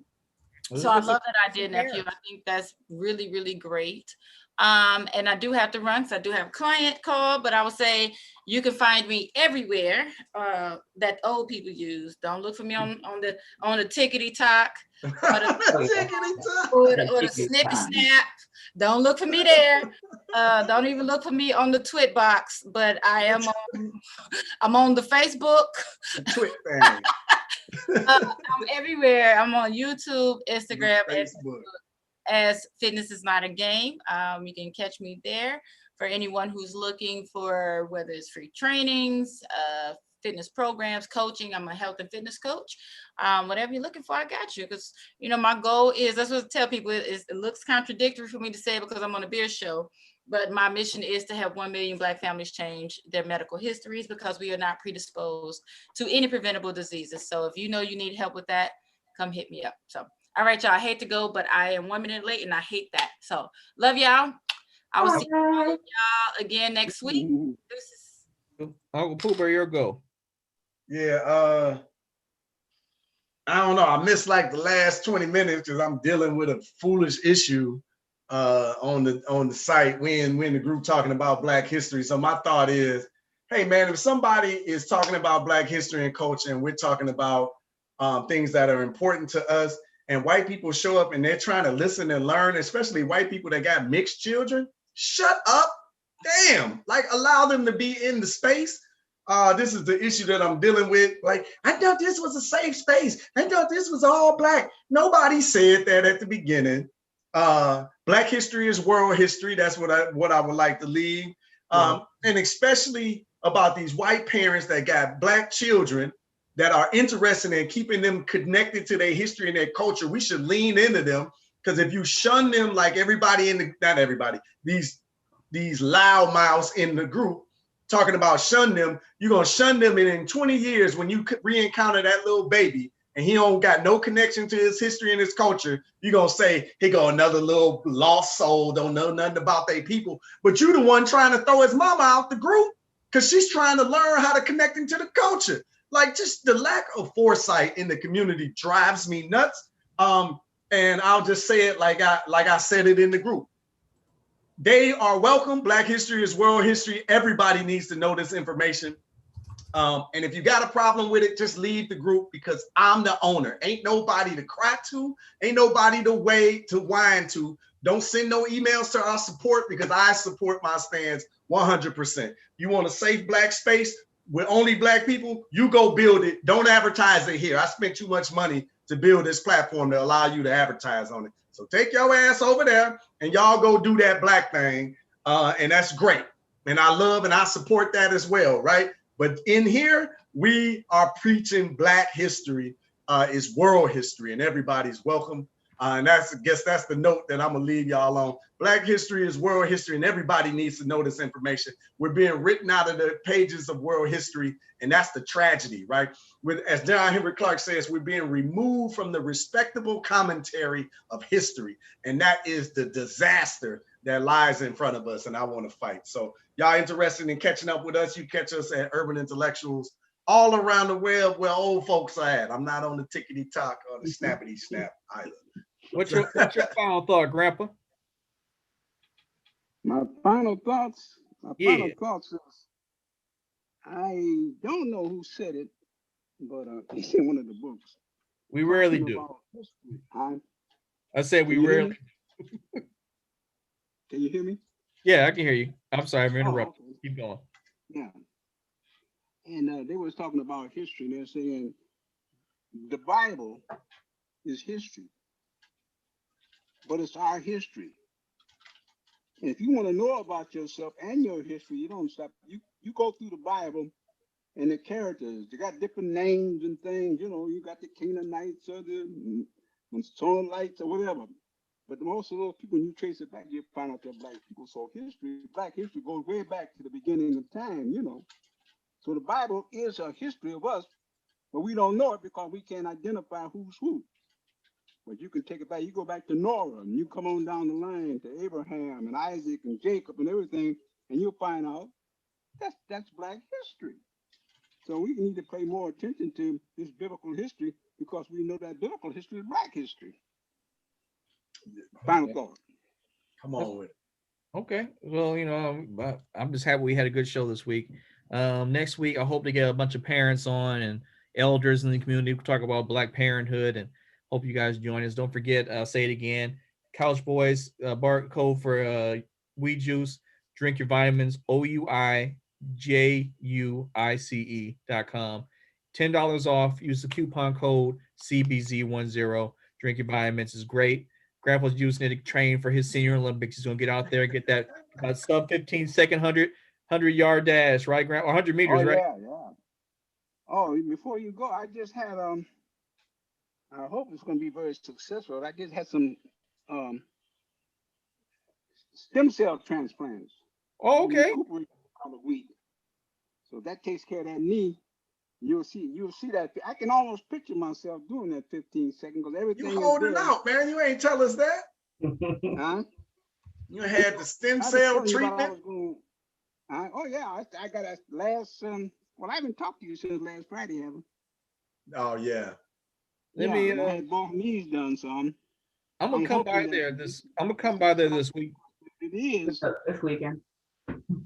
Grandpa, I'm gonna come by there this week to help you with your audio situation. So next week will be more ready.